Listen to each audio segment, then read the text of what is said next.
So the reason I created this new playlist because semantic parsing is really important, and you can use it for reading comprehension. Reading comprehension. You can use it for dialogue systems. Dialogue systems, the way I do it. Dialogue systems. So reading comprehension, dialogue systems, and anything that is related to language understanding. Natural language understanding. So there are many great companies and teams. Semantic machines of Microsoft is really beautiful because they use synthetic flows, data flows, because in dialogue systems, for example, they don't use slot mechanism as everybody does. They consider it as a data flow graph, which is really remarkable.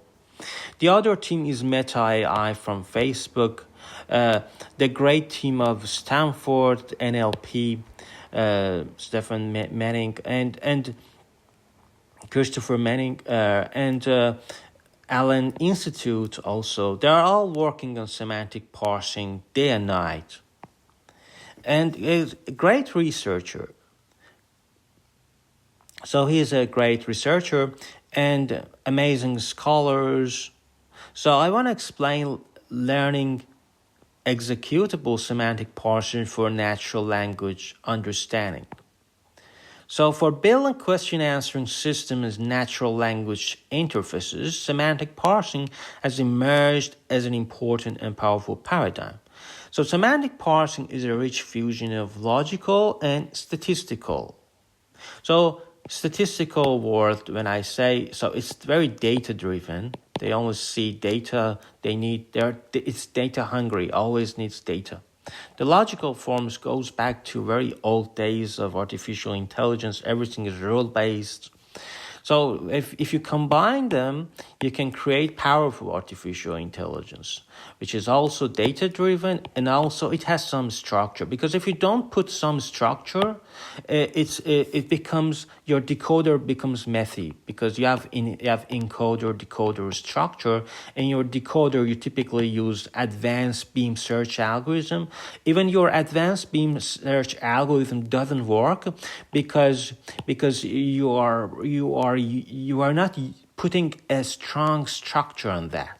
So for me, if I receive an utterance, I give it to natural language understanding. I want to understand what they are talking about, and then I give it to natural language generation.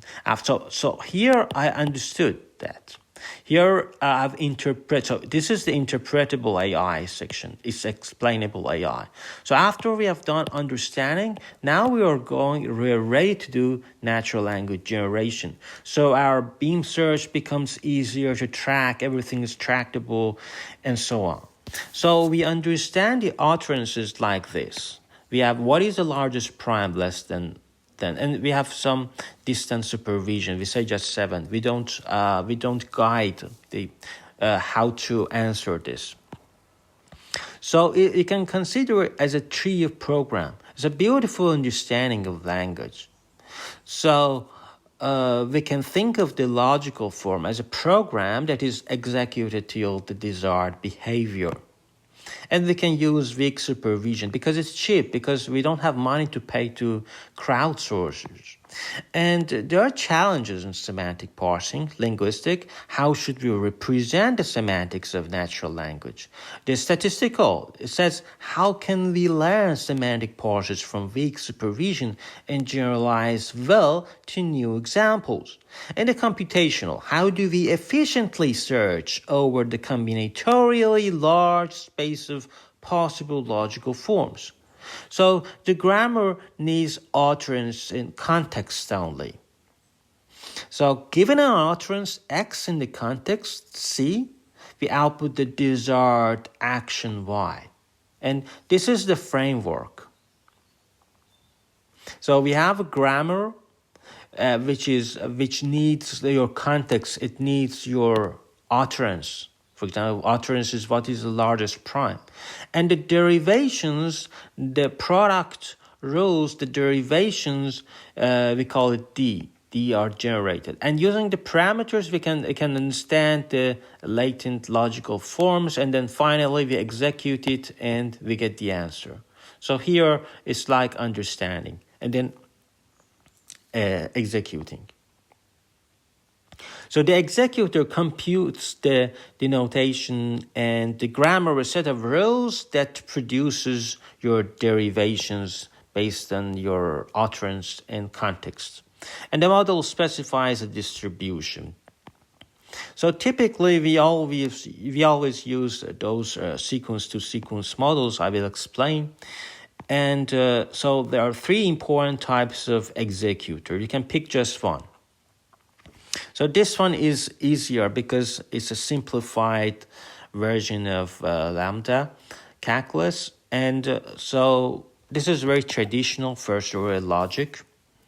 And the grammar could be like this. For example, less than and 10, then it becomes this. So you're generating this grammar, and we can pick either CCG or crowd rules or floating rows.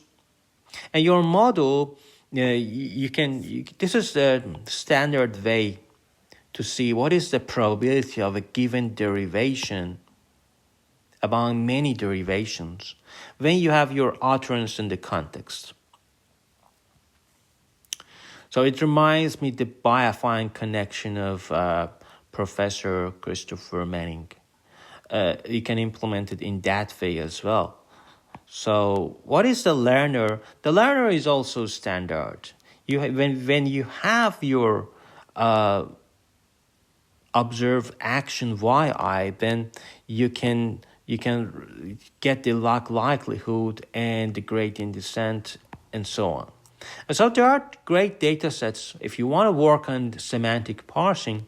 For example, in the future lectures, you will see we use Joe, also this one. These are some data sets that we use, but there are more recent data sets, especially by Microsoft, semantic machines, and especially for dialogue systems. If you like dialogue systems, you can use those data sets of semantic machines in Microsoft as well.